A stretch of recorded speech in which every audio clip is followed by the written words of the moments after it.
Allô tout le monde! Aujourd'hui, on commence le chapitre sur la géométrie. Donc, c'est un chapitre qui est beaucoup plus amusant à faire, beaucoup moins de calculs. Par contre, le cours d'aujourd'hui, tu risques de le trouver un peu lourd parce qu'il y a beaucoup de mots de vocabulaire, beaucoup de symboles à apprendre. Donc, tu vas avoir l'impression peut-être d'apprendre à parler une nouvelle langue. Fait que c'est important que tu prennes tous ces mots-là en note dans ton cahier et que tu t'y réfères le plus souvent possible pour pouvoir justement les retenir, les apprendre le plus rapidement possible. Donc, on commence ça tout de suite. D'abord, quelques mots de vocabulaire géométrique. Tu vas souvent entendre parler du plan. Qu'est-ce que c'est un plan en géométrie? En fait, c'est ta feuille. C'est là où tu travailles. C'est ta surface sur laquelle tu écris. Donc, il y a différents types de plans. Tu pourras avoir un plan avec des points, qu'on appelle un plan pointé. Tu pourras avoir un plan quadrillé ou tu pourras avoir simplement un plan blanc. Donc, quand tu vas passer le mot plan dans ta tête, tu peux associer ça avec ta feuille. OK? Donc, c'est un mot compliqué pour pas grand-chose. Tu ne te stresses pas avec ça. Deuxième mot que je veux jaser avec toi, c'est le point. Qu'est-ce que c'est qu'un point? D'abord, un point, c'est tout petit et c'est rond. En principe, un point, c'est quand tu piques ton crayon sur la feuille. Donc, ça crée un point. Si c'est plus gros que ton pouce, ça s'appelle un cercle, un disque en fait. Donc, quand tu fais des points, tu essaies de les faire petits. Suffisamment pour qu'on les voit, qu'on n'ait pas besoin de se briser les yeux, mais pas trop gros non plus. OK? Donc, ça, c'est la première chose. Deuxième chose, quand on écrit un point sur la feuille, on doit toujours lui donner un nom. Et le nom d'un point, c'est toujours une lettre majuscule. Donc, à chaque fois que je vais aller dessiner un point, je vais lui donner un nom avec une lettre majuscule. La lettre en question n'a pas d'importance, c'est toi qui la décides, à moins que la consigne te soit donnée déjà dans la question. Donc, un point, c'est un petit picot tout petit. Les types de droites.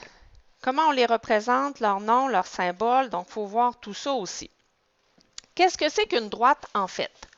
En fait, ce que toi, tu appelles dans la vie de tous les jours une ligne, j'ai repris le mot que tu connais, ça s'appelle une droite. Qu'est-ce que ça a de particulier, une droite? Je vais te mettre ça en bleu. Une droite, c'est que ça se continue à l'infini d'un côté comme de l'autre. Et là, j'ai besoin que tu me suives comme il faut. Si je mets mon point ici et qu'il y a un petit bout de ligne qui déborde, ça veut dire que la ligne, elle se continue à l'infini de ce côté-là. Même chose pour la section du bas. Mon point n'est pas au bout de la ligne, donc elle se continue à l'infini. C'est ce qu'on appelle une droite. Comment on fait pour nommer une droite? Bien là, tu as deux méthodes. Tu pourrais l'appeler la droite D1.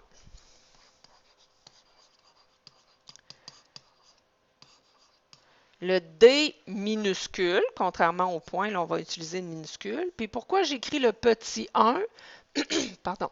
Peut-être que par la suite, j'irai tracer une droite et que celle-là, je la nommerai D2 parce que c'est la deuxième droite que j'ai tracée. Donc, on les numérote en mettant un petit chiffre en indice. Je t'écris ça en gros. L'indice, c'est en bas et en petit. C'est le contraire d'un exposant qui est en haut et en petit. Donc, c'est la première façon de numéroter, de nommer des droites. Pardon. Deuxième façon, je pourrais utiliser les points qui se trouvent sur cette droite-là.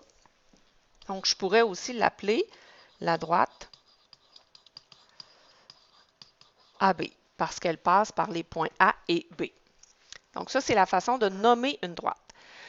La droite, elle ne peut pas être mesurée. Pourquoi? Parce qu'elle se continue à l'infini. Tantôt, on a dit qu'elle n'arrêtait pas hein, parce qu'il n'y a pas de point au bout ici. Donc, elle se continue à l'infini. Donc, on ne peut pas la mesurer.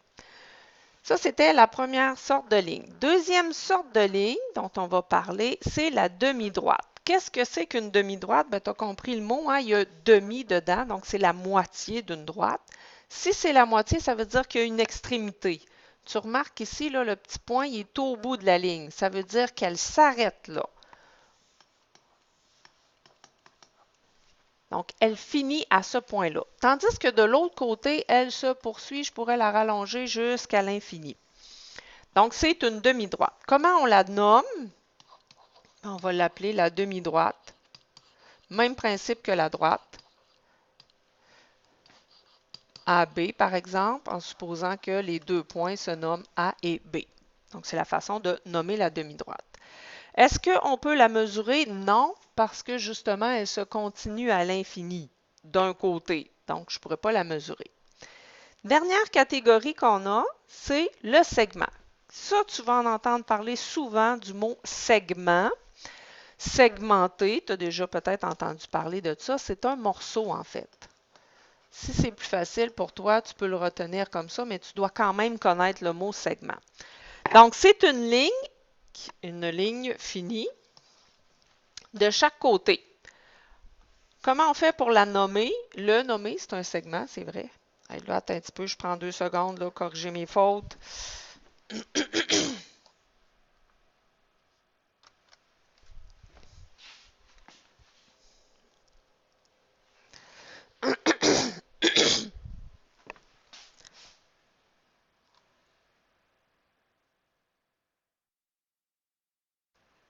Bon, donc, fini de chaque côté parce qu'il y a un point à chaque extrémité. Là, je l'ai mis debout, hein, mais ton segment il pourrait être à l'horizontale, à la verticale, oblique.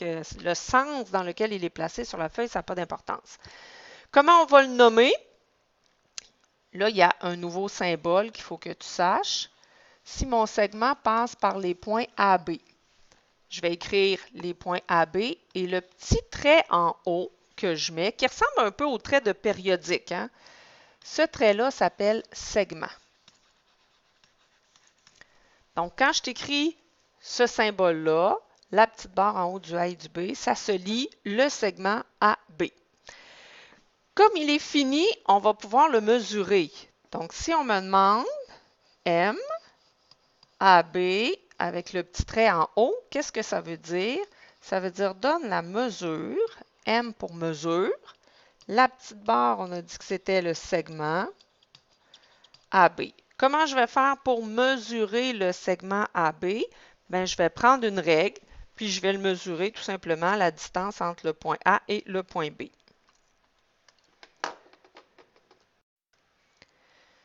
Donc, tu vois ici, j'ai pris la mesure entre les points A et B.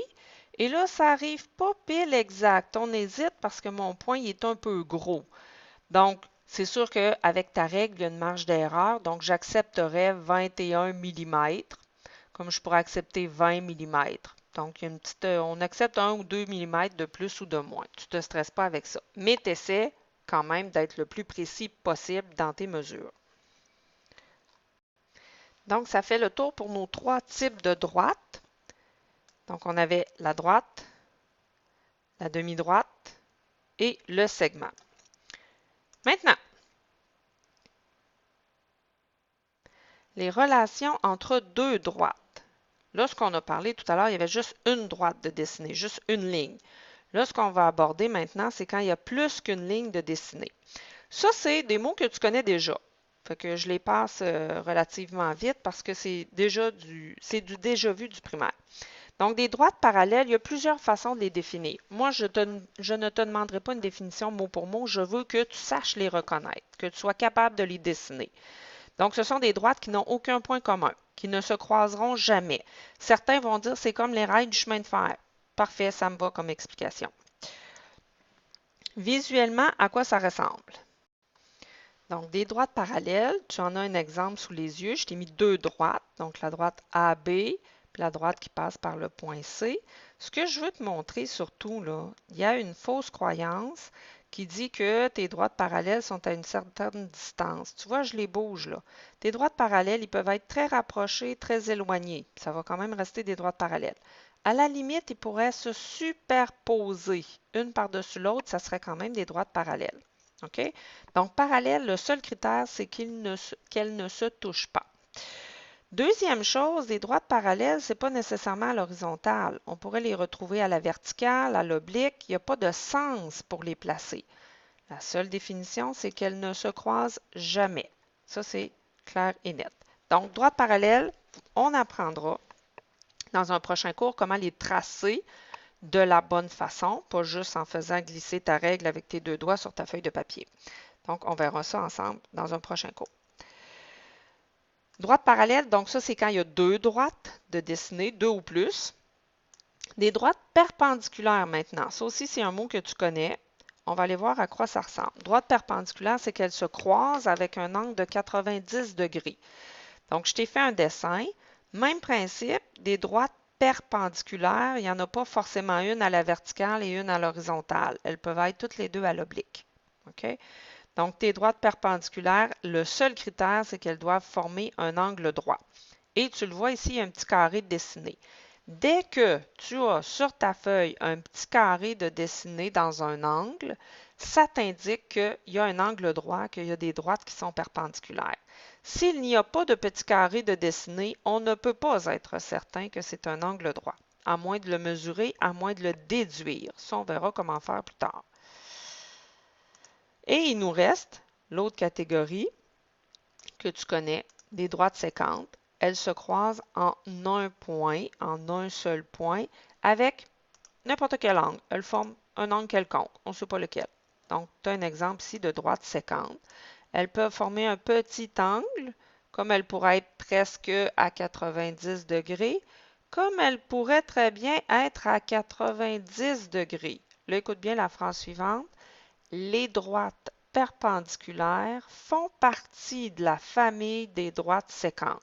Les droites perpendiculaires, c'est une sous-catégorie. C'est un petit morceau parmi la grande famille des droites sécantes. Donc, maintenant, là, on va aller voir, on a plein de symboles qu'on peut rajouter sur notre dessin. Là, j'espère qu'au fur et à mesure, tu as pris un petit exemple, là, même si c'est juste à main levée, c'est pas grave, mais que tu as pris en note les définitions et que tu t'es fait un dessin. Donc, des droites parallèles. Si je veux expliquer que j'ai deux droites parallèles, par exemple, si on me parle de la droite A, là, je mets une petite minuscule parce que j'ai juste une lettre pour parler de la droite A.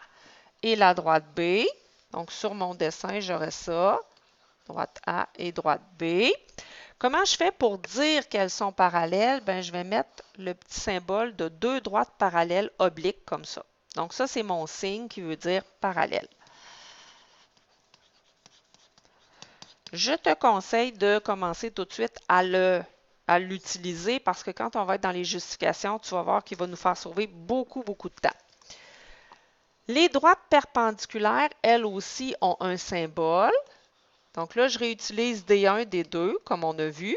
Je mets mon petit carré pour dire qu'il y a un 90 degrés. Donc, le symbole pour dire que D1 et D2 sont perpendiculaires, c'est un T à l'envers.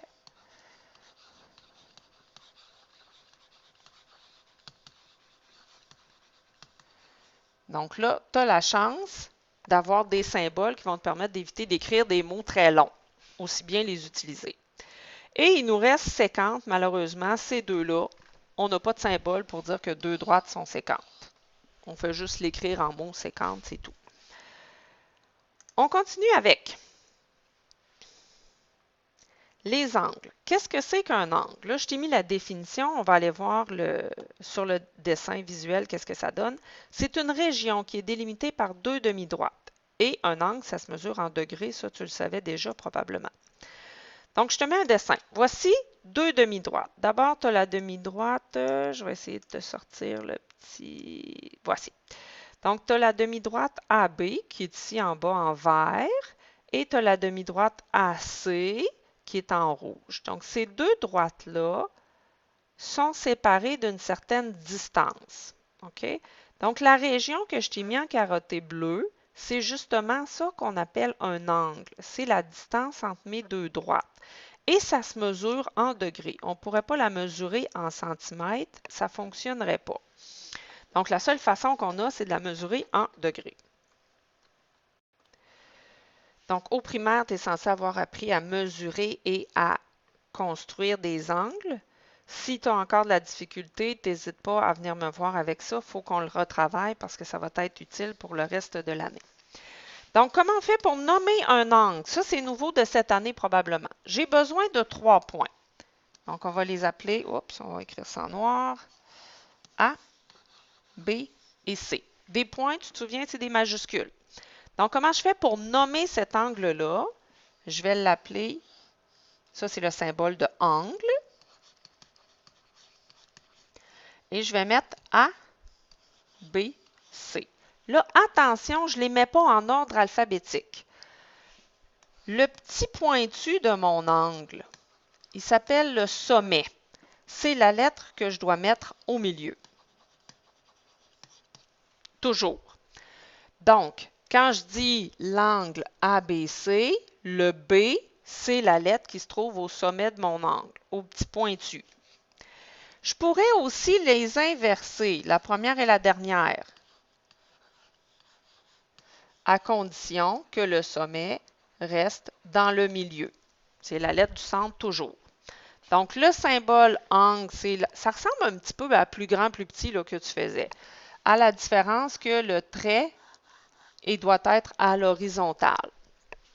Donc, c'est la façon de nommer un angle. Là, fais attention, nommer, je dois donner son nom.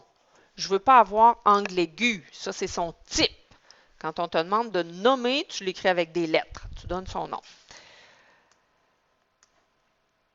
Donc, une fois qu'on a nommé un angle, on doit être capable de le mesurer. Ça aussi, je vais aller assez rapidement. Donc, je t'ai fait un exemple. J'ai un angle et je dois le mesurer. Donc, tu vas t'assurer dans un premier temps de mettre ce qu'on appelle l'origine du rapporteur. Je vais aller te le mettre en petit picot pour que tu le vois bien. L'origine du rapporteur, j'arrive pas à le dessiner. C'est le point de rencontre en plein milieu. Là. Je vais placer ma souris dessus. Tiens, j'arrive pas à le dessiner, là, mais tu vois où il y a le petit X, c'est ça qu'on appelle l'origine. Donc ça doit être au sommet de ton angle, sur le petit pointu de l'angle. Deuxième étape, tu vas aller ajuster pour que le côté de ton angle,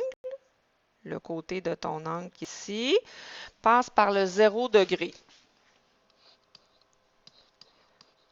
C'est ça ici qu'on appelle le côté de l'angle.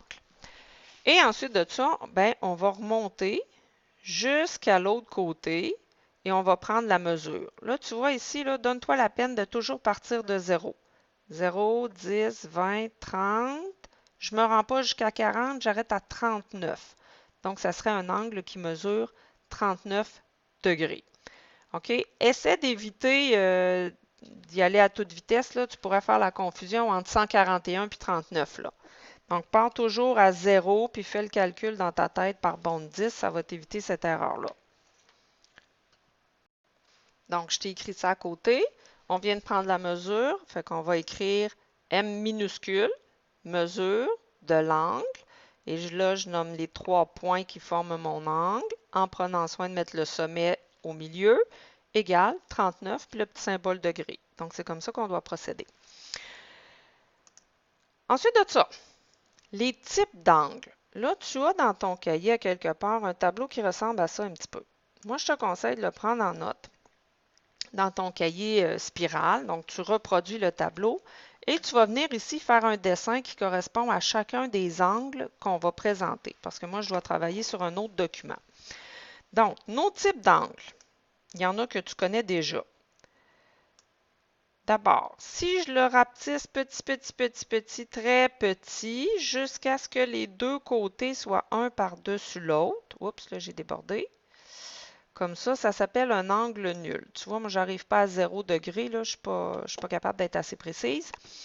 Donc, quand les deux côtés sont un par-dessus l'autre, on appelle ça un angle nul. Donc, je retourne à mon tableau. Voyons. Donc, un angle nul, le dessin ressemblerait à ça. Donc, tu as le sommet de ton angle ici et tu as les deux côtés de l'angle. Un angle aigu, tu connais ça déjà.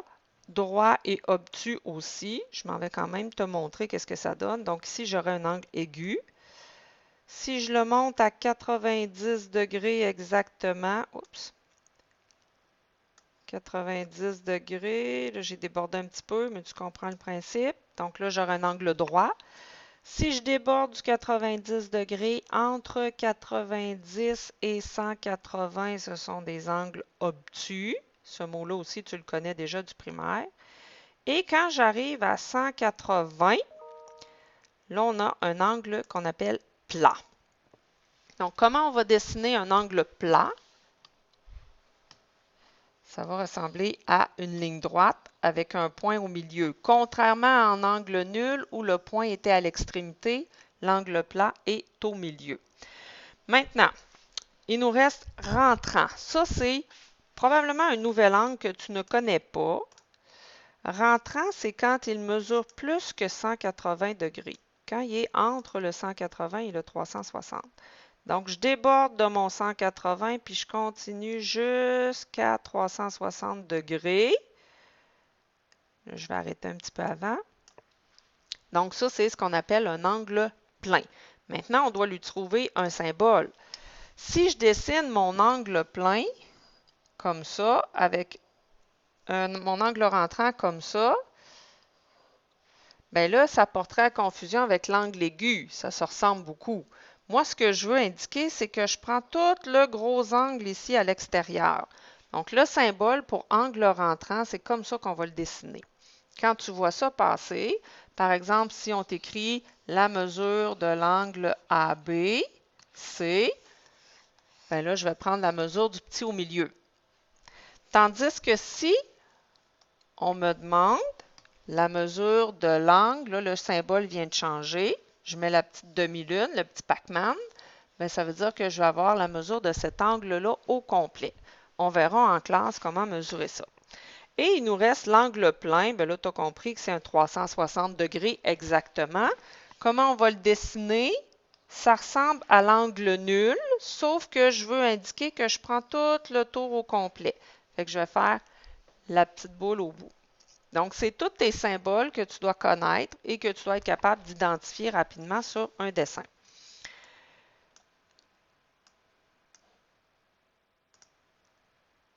Donc, ça termine ce que tu avais à apprendre pour le chapitre, pour la section des mots de vocabulaire de début de chapitre. Avec ça, il faut les apprendre, les travailler le plus souvent possible pour être en mesure de les retenir rapidement et de comprendre quand on va travailler en classe. Sur ce, je te souhaite un très beau travail.